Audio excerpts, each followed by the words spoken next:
Abra sua Bíblia, mesmo assentados, abra sua Bíblia em Atos, capítulo 1, e nós vamos ler do 4 até o 11. Livro de Atos, capítulo 1, de 4 a 11. Mesmo assentados, vamos fazer uma leitura responsiva, alternada. E estando com eles, determinou-lhes que não se ausentassem de Jerusalém, mas que esperassem a promessa do Pai, que, disse ele, de mim ouvistes.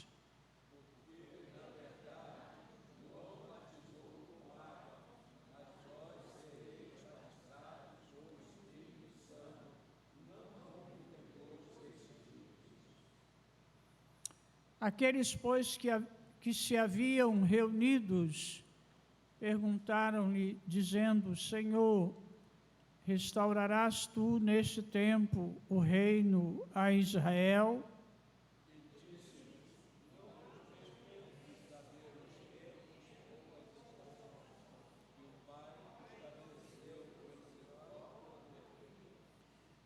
Mas recebereis a virtude do Espírito Santo, que há de vir sobre vós, e ser-me-eis testemunhas tanto em Jerusalém como em toda a Judeia e Samaria e até aos confins da terra.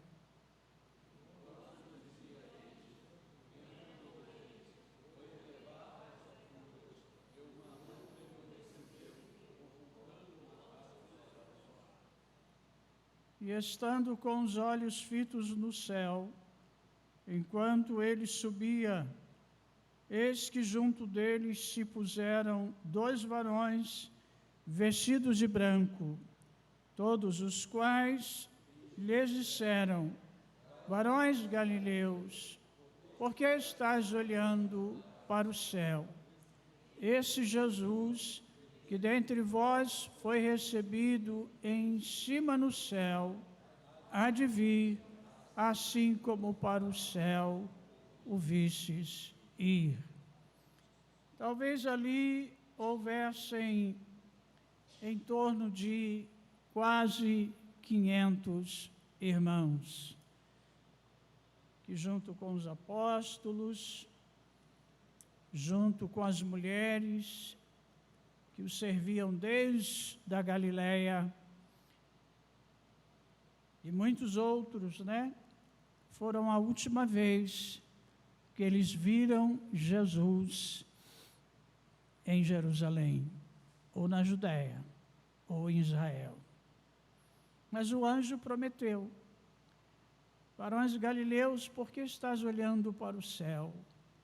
Esse Jesus que dentre vós foi recebido em cima no céu, há de vir, assim como para o céu vistes ir. Da mesma forma, a manifestação de Jesus, que nós sabemos que se dará em 2 etapas. Primeiro, Jesus vem para a igreja, e ele vem nos ares, e a igreja subirá para encontrar com o Senhor nos ares. Os vivos serão arrebatados, mas não antes dos que já morreram, que ressuscitarão primeiro, e todos juntos encontraremos com o Senhor nos ares, e Ele nos levará para a sua glória, e lá estaremos participando das bodas do Cordeiro. Mas 7 anos depois, ele voltará, e aí a sua manifestação será em Israel, no Monte das Oliveiras, mas todo olho o verá, todo mundo verá essa manifestação do Senhor Jesus Cristo. E nós estamos aguardando esse dia. Por graça de nosso bom e amado Deus, chegamos ao último domingo do ano de 2021. Estamos no limiar de um novo ano. Ou melhor, estamos no limiar do terceiro ano, da terceira década, do terceiro milênio, do ano do nascimento de nosso Senhor Jesus Cristo. De alguma maneira, e de acordo com suas culturas, os 7.916 milhões e mais de 83 mil habitantes do nosso planeta, da Terra, estarão celebrando a chegada do Ano Novo. Deixa eu dizer uma coisa para você. Este ano morreram mais de 60 milhões de pessoas, mas nasceram mais de 140 milhões de crianças. Até hoje. Só esse ano, o planeta aumentou em mais de 80 milhões de novos seres humanos, tirando entre os que morreram e entre os que nasceram. E cada um de nós, como parte singular e única desse contingente de seres humanos, também queremos celebrar. Nossas mentes e corações se enchem de expectativas para um novo ano, que vem. O que esperar de 2022? Ou ainda, o que nos espera em 2022? O que esperar ainda dessa década, que nós já vamos para o terceiro ano? Ou melhor, o que nos espera ainda nesses 7 anos desta década? Temos e devemos ter muitos sonhos. Eu ainda tenho. Como disse o profeta Joel, os mancebos terão visões, não é isso? Se eu estiver errado, vocês me corrijam aqui, os teólogos. E os velhos sonharão sonhos, não é isto? Então, os mancebos terão visões e os velhos sonharão sonhos. Mas os mancebos também podem sonhar, Os jovens também podem e devem sonhar. Eu me lembro, irmãos, quando eu estudava contabilidade, eu fiz o curso técnico de contabilidade, 3 anos aqui na Escola Técnica de Comércio Leopoldo, ainda existe aqui. E eu me lembro que eu pensava assim, eu vou me formar em contabilista, vou tirar o meu CRC, mas eu não quero trabalhar de contador para empresa nenhuma. Eu quero trabalhar como contabilista ou, de alguma forma, nessa profissão, numa grande empresa. Ser empregado dessa grande empresa. Era um sonho. Em 1977, eu passei num concurso para uma grande empresa e trabalhei nela 23 anos. E eu compartilho isso com vocês porque foi um sonho mesmo. Eu me lembro muitas vezes orando por esse sonho. Senhor, eu não quero ser contabilista. Não tenho nada contra os contabilistas, pelo contrário, Eles são bênção. Mas eu não quero trabalhar para um monte de empresa, eu quero trabalhar para uma empresa.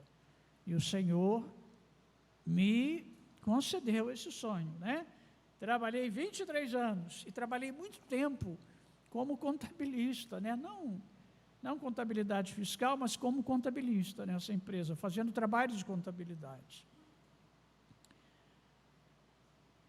Temos e devemos ter muitos sonhos. Temos e devemos ter muitos projetos. Você tem projetos? Você deve ter projetos. Você deve pensar para o próximo ano.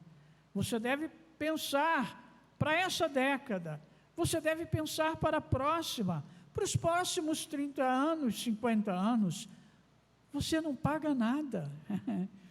Você não vai pagar nenhum imposto em você fazer projetos para a sua vida. Agora, faça-os em oração, diante do Senhor, e submeta-os ao Senhor. Temos e devemos ter muitos desejos. Deus nos permite tê-los, que, mercê de Deus, esperamos serem realizados no futuro que se avizinha. Eu tenho sonho, projeto não, mas sonho, né? E desejo também de ter, eu tenho 3 netos. A neta mais velha fez 14 anos. A outra fez 11 anos, não é isso, Creuza? 11 anos, a Giovana. É isso, Nilza? Me ajuda, Nilza. 10 anos. E o netinho fez 4. Eu tenho desejo e sonho de ter ainda pelo menos mais 3 netos. Os irmãos dizem amém? Amém. As noras também precisam dizer amém, né? Eu espero que elas digam, não é? Deus nos deu como morada a terra, que é do Senhor, e toda a sua plenitude. A terra é do Senhor e toda a sua plenitude, mas Ele deu aos homens, nos deu, para nela vivermos.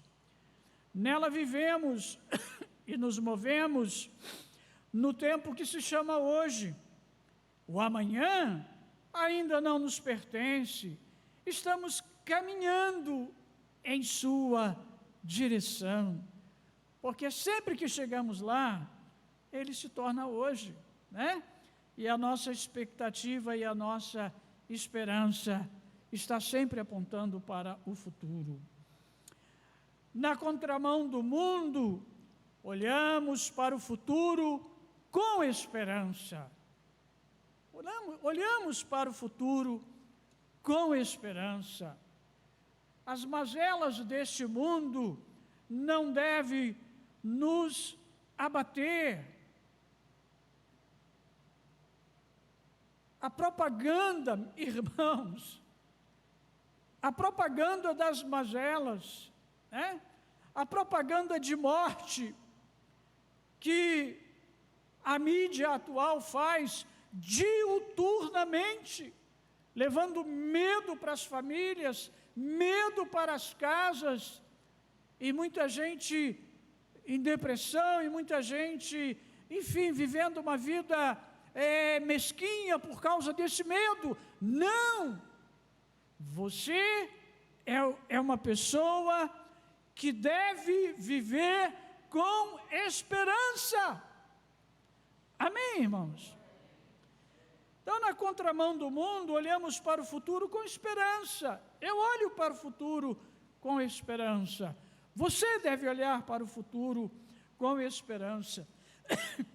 E a nossa esperança não está apoiada em otimismo voluntarioso, não. Em projeções desse ou daquele economista, não. Desse ou daquele analista político, não. Desse ou daquele filósofo, não. Desse ou daquele conselheiro, não. Embora ouvir pessoas otimistas e positivas faz bem, faz bem. Faz bem você sintonizar pessoas otimistas, ouvir pessoas otimistas. Todas as noites, eu sempre antes de desligar a minha Smart TV, que eu não vejo mais canal aberto há muito tempo, Geralmente eu desligo ouvindo Alexandre Garcia, porque ele é um repórter otimista. Ele sempre procura dar boas notícias. E você também deve fazer assim, procura ouvir pessoas otimistas, pessoas que trazem boas notícias, pessoas que sempre têm palavras boas, positivas, porque isso faz bem. Mas a nossa esperança não está apoiada nessas pessoas, e são muitas, né? Apenas mencionei um que eu gosto, mas tem outras, né? Embora você tem que escolher bem hoje, de preferência na internet e não nos canais abertos, se for pela mídia. A nossa esperança se apoia nas promessas inabaláveis da palavra de Deus. Eu vou repetir, a nossa esperança se apoia nas promessas inabaláveis da palavra de Deus. Jesus nos prometeu que estaria conosco todos os dias, até a consumação dos séculos. Foi Jesus quem prometeu. E a nossa esperança está na palavra de Deus.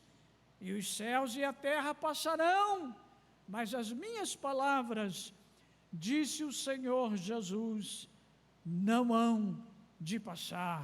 Nas promessas desse livro está assentada a nossa esperança e a nossa fé está assentada nesse livro.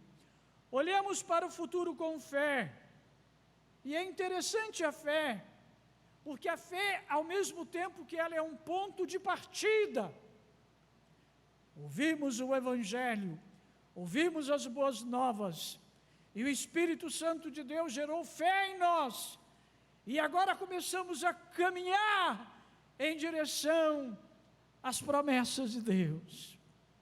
Quem já viu aqui o filme O Peregrino? Quem já viu? Não o filme infantil, não, mas tem um bom filme, esses dias eu revi. Na verdade, eu li o livro, e esses dias eu vi o filme, um filme muito bem, está lá na internet, filme muito bem dirigido. Ele caminha em direção à cidade celestial, aquele homem, o peregrino. E esse homem é eu e você, somos nós, que estamos caminhando em direção à cidade celestial. Nós estamos olhando para o futuro, porque estamos caminhando em direção àquilo que Deus nos prometeu, a terra prometida. E veja, irmãos, uma coisa muito interessante nas Escrituras, veja a vida de Abraão, Deus o convida, e ele crê, e ele vai em direção àquilo que Deus prometeu. E tantos outros personagens da Bíblia são chamados por Deus para uma saga. Veja Moisés, Deus chama Moisés para uma saga, e ele vai, e ele segue em direção àquela saga, aquele caminho, aquele projeto de Deus, aquilo que Deus o chamou para fazer. E eu e você fomos chamados também para o Senhor Jesus, para cumprir uma saga, para cumprir uma caminhada, para fazer um trajeto nesta terra, até que o Senhor nos leve para o seu reino celestial.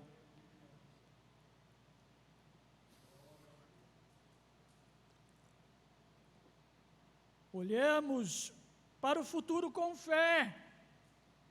Então, esta fé que nos propulsionou, mas esta fé também é assentada em tudo aquilo que representa a nossa herança espiritual. E é por isso que nós zelamos muito pela nossa herança espiritual e não deixamos nenhum herege manipular a nossa herança espiritual porque é lá que está assentada a nossa fé. Amém, irmãos? Por isso que nós zelamos pelas verdades que cremos, que aceitamos e que nos impulsiona para frente. Pois estamos confiantes de que Deus está também no futuro. Deus está hoje aqui, mas Deus está também no futuro. Todos os dias haveremos de encontrá-lo. Ele não está limitado ao tempo como nós, não. Ele não está preso ao tempo como nós. Nós estamos presos ao tempo. Nós estamos limitados ao tempo. Por isso que para nós é difícil compreendermos a eternidade.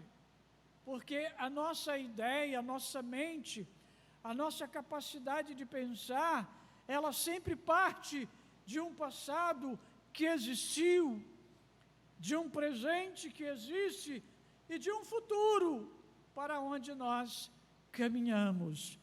Mas Deus não está preso ao tempo. Ele é Senhor do tempo. O tempo está em suas mãos. Ele é Senhor do tempo e da eternidade. O próprio Deus criou a eternidade. O próprio Deus criou o tempo. Ele existe antes da eternidade. Ele criou todas as coisas. Ele deu origem a todas as coisas. Ele é maior do que todas as coisas criadas. E nada e absolutamente nada pega Deus de surpresa, porque Ele habita e Ele ocupa toda a sua criação. De eternidade a eternidade, Tu és Deus, disse Moisés. Veja, de eternidade a eternidade. E a ideia aqui do Salmo 90 é várias eternidades.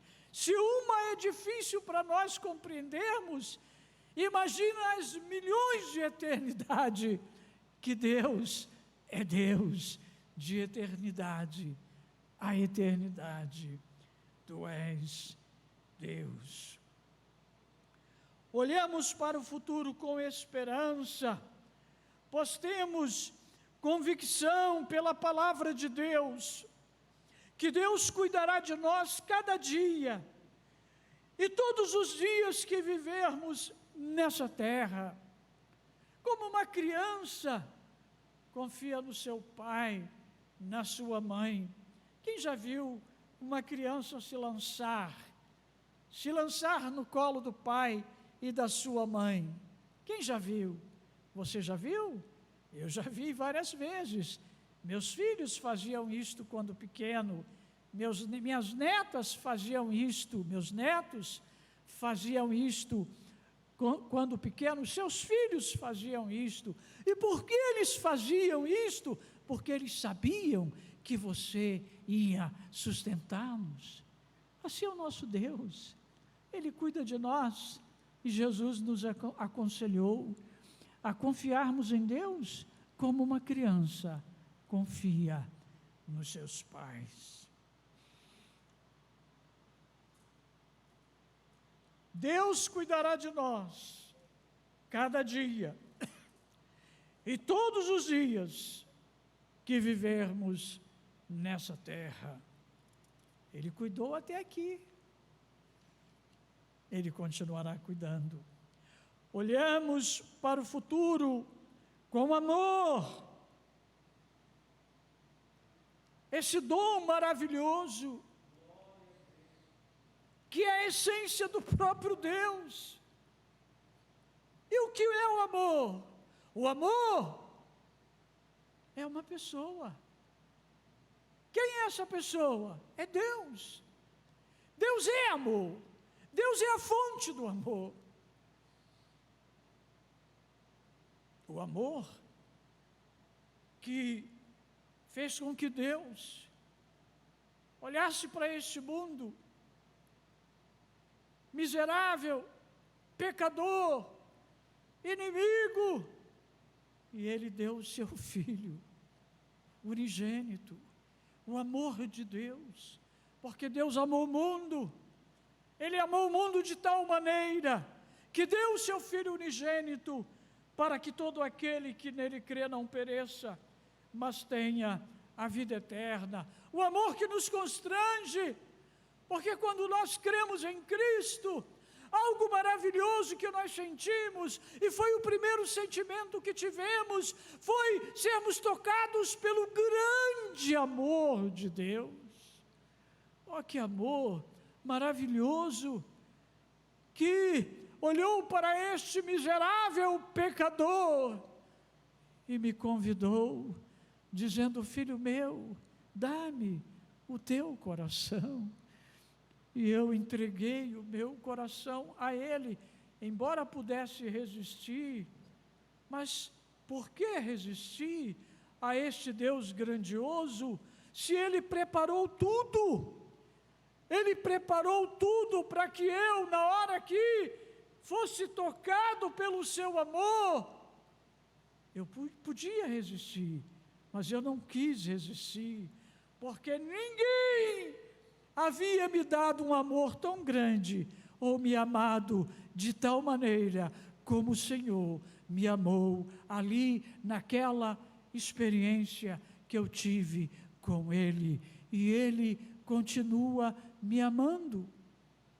E é esse amor que nos impulsiona, é esse amor que nos constrange, é esse amor que nos faz continuar servindo a Ele, se esforçando em ser fiel a Ele, amando a sua casa, amando a sua obra, como Jesus amou, e aos 12 anos estava no templo, e Maria e José perderam Jesus e deixaram Jesus no templo, e foram caminho, e quando deram falta de Jesus, do menino Jesus, voltaram a Jerusalém, buscaram encontrar o Jesus no meio dos doutores, e Maria disse para Jesus, para o menino Jesus: Jesus, nós, teu pai e eu te procurávamos, aflitos. E ele disse: vocês não sabiam que me convém cuidar dos negócios do meu pai? Ele com 12 anos já tinha essa consciência, e eu e você devemos ter essa consciência, cuidar dos negócios de Deus, cuidar dos negócios da casa de Deus, cuidar dos projetos de Deus aqui nesta terra. Eu e você somos chamados para cuidar. Então, movidos por esse amor, e cheios desse amor, e confiantes nesse amor, e é interessante que só o amor permanecerá, a fé vai acabar, a esperança também vai acabar, porque quando nós lá chegarmos, não precisaremos mais de fé, quando nós lá chegarmos, não precisaremos mais de esperança, porque chegamos. Mas, irmãos, se é maravilhoso sentir o amor de Deus hoje aqui neste lugar, imagina num lugar em que a abundância deste amor está em toda plenitude, porque lá nós veremos a plenitude de Deus, lá nós sentiremos a plenitude de Deus, lá nós experimentaremos a plenitude de Deus, e Deus é amor. Então nós olhamos para o futuro com amor, com gozo, com alegria, pois em breve o que há de vir virá, e não tardará, e nós seguiremos com Ele para a casa de nosso Pai Celestial. Na hora que os anjos vierem nos buscar, na hora que os anjos vierem nos buscar, nós seguiremos com Ele para a casa do nosso Pai Celestial. Não temos o direito de duvidar das promessas de nosso grandioso e maravilhoso Deus. Você não tem o direito de duvidar. Eu não tenho o direito de duvidar, não, porque foi o Senhor quem prometeu. Ele prometeu, Ele cumprirá, porque tudo o que Ele prometeu no passado, Ele cumpriu, e tudo que está prometido que ainda não se cumpriu, se cumprirá. A própria Escritura, ela dá testemunho da sua fidelidade, naquilo de que o tempo já chegou, se cumpriu. Se cumpriu aquilo que ainda o tempo não chegou, se cumprirá. Em breve, muito breve, quando terminarmos o nosso ministério, seremos chamados de volta para a nossa casa. Muito breve. Foi assim com Zacarias. Terminados os dias do seu ministério, ele voltou para a sua casa. Ele era da turma de Abias. A turma de Abias, Davi instituiu 24 turmas de sacerdotes. Cada turma ministrava 15 dias. A turma de Abias ministrava, parece que no 4º mês. 6 meses antes de Jesus nascer, o anjo Gabriel apareceu a Maria e anunciou o nascimento. O anjo Gabriel apareceu a Zacarias e anunciou o nascimento de João Batista. Partindo daí, é possível chegar ao mês do nascimento do Senhor Jesus Cristo, que não foi em dezembro, né? Não tem problema, nós celebramos em dezembro, mas que provavelmente foi na primavera. E tem um grupo lá em Jerusalém que celebra o Natal de Cristo na primavera.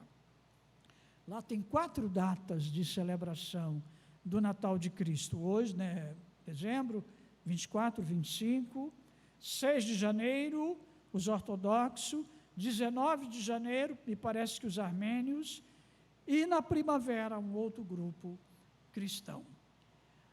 Até que Cristo volte, vamos viver de modo digno do Evangelho de Cristo Jesus.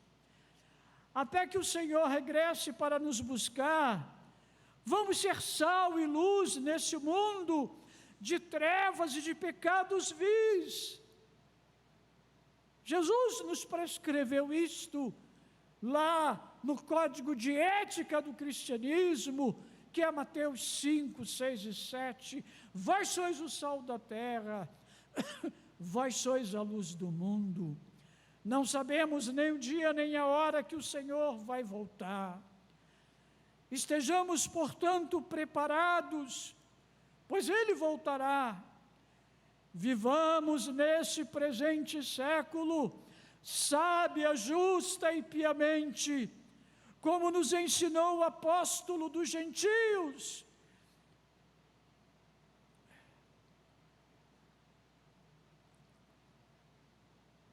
Remindo o tempo, porque os dias são maus. Isto não acontecerá sem que antes venha a apostasia e se manifeste o homem do pecado, o filho da perdição. Tudo bem que aqui é uma sequência, mas a apostasia está aí. A apostasia está aí. Essa semana, ou semana passada, soube de um grande líder aí, reformado, se converteu à Igreja Ortodoxa, abandonou a fé reformada e está seguindo agora a fé ortodoxa. E existem outros pastores, líderes, teólogos, abandonando a fé protestante, evangélica, e se convertendo à Igreja de Maria. A apostasia está aí, né?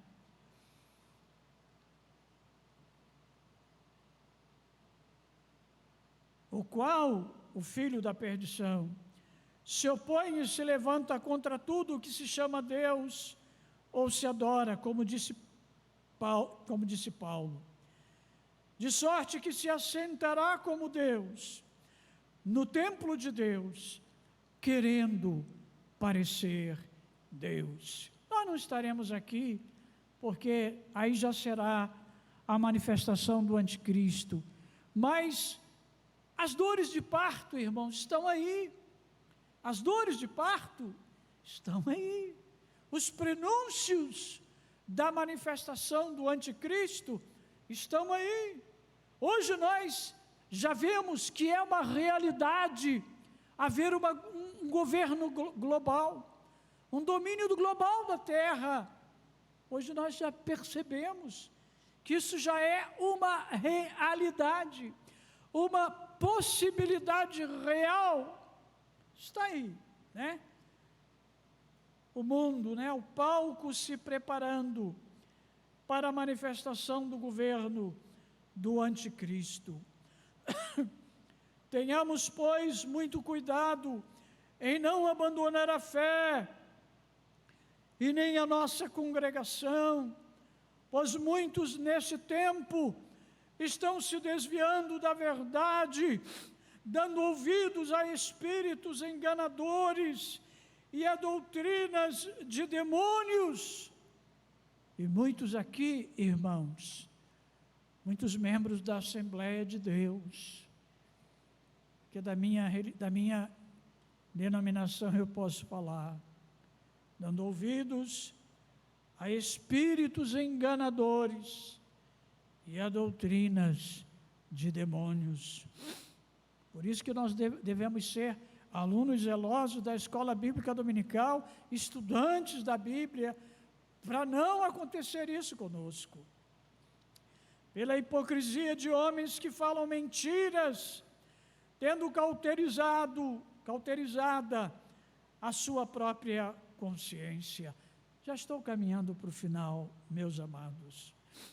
O certo é que no momento, num abrir e fechar de olhos, ante a última trombeta, porque a trombeta soará e os mortos ressuscitarão incorruptíveis, e nós seremos transformados. Queridos, ao longo desses mais de 20 anos, fez agora 23 anos como pastor desta igreja, mas mesmo antes, como pastor auxiliar, auxiliei o pastor Odonias a realizar muitos sepultamentos, e ao longo desses 23 anos, fizemos muitos sepultamentos. Não sei, porque só Deus sabe, né? Mas aqueles que partiram com o Senhor, eles em breve sairão vivos da sepultura, e nós seremos transformados. Você crê? Amém? Glória a Deus. Tomara que seja na nossa geração, né? Tomara. Em que geração se cumprirá a promessa do retorno do Senhor? Eu pergunto. Na nossa geração? Tomara. Na vindoura? Não sabemos. Daqui a 100 anos? Também não. Daqui a 1000 anos? Não estaremos aqui para ver. Não sabemos. Devemos seguir o conselho de nosso Senhor. Vigiai, pois, porque não sabeis a que hora há de vir o vosso Senhor. Mas considerai isto: se o pai de família soubesse a que vigília da noite havia de vir o ladrão, vigiaria e não deixaria minar a sua casa. Por isso estai vós apercebidos também, porque o Filho do Homem há de vir, a hora em que não penseis.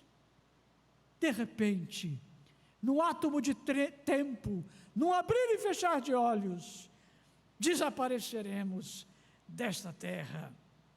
Quem é, pois, o fiel, o servo fiel e prudente, que o seu Senhor constituiu sobre a sua casa, para dar sustento a seu tempo? E aqui Jesus está falando conosco, obreiros. Bem-aventurado aquele servo que o seu Senhor, quando vier, achar servindo assim. Em verdade vos digo que o porá sobre todos os seus bens, promessa do Senhor. Até que Cristo volte, cumpramos a sua ordem, deixada por Ele nas suas últimas palavras para os seus discípulos, antes de ser elevado às alturas, como aqui registrada por Lucas, em Atos, capítulo 1. Eles perguntaram: Senhor, restaurarás neste tempo o reino a Israel? E aqui, irmãos, eu abro um parênteses para revelar algo para os irmãos, da minha observação pessoal, né? Eu vejo um renascer do judaísmo, um grande renascer do judaísmo, mas melhor que isso, eu vejo uma grande quantidade de conversão de judeus ao Messias. Eu descobri um site agora, anteontem, até publiquei lá na minha timeline, de um casal que está fazendo um trabalho, um projeto, um trabalho extraordinário. É o movimento de evangelização de Israel e das nações, e ao mesmo tempo o movimento pró-vida. E o movimento tem crescido extraordinariamente, e milhares de judeus se convertendo. Não seria isso um prenúncio da volta de Cristo? Pode ser, né? Então, as palavras do Senhor Jesus: não cabe a vocês, aqui numa outra versão, na Almeida atualizada, Nova Almeida atualizada, que é uma versão maravilhosa, não cabe a vocês conhecer tempos ou épocas que o Pai fixou pela sua própria autoridade. Mas vocês receberão poder ao descer sobre vocês o Espírito Santo, e serão minhas testemunhas, tanto em Jerusalém, como em toda a Judeia e Samaria, e até aos confins da terra. E para também falar das palavras de Jesus, relatada por Marcos, no capítulo 16, versículo 15, e disse-lhes: ide por todo o mundo, e pregai o Evangelho a toda a criatura. Mas eu quero também registrar as palavras que registrou Mateus, em Mateus capítulo 28, versículo 19 e 20. Portanto, ide e ensinai todas as nações, batizando-os em nome do Pai, do Filho e do Espírito Santo, ensinando-as a guardar todas as coisas que eu vos tenho mandado.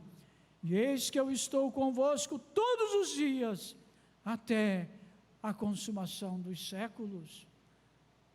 A ordem do nosso Senhor Jesus Cristo, dada aos seus discípulos, permanece de pé, para mim e para você. Então, até que Cristo volte, ide pregai.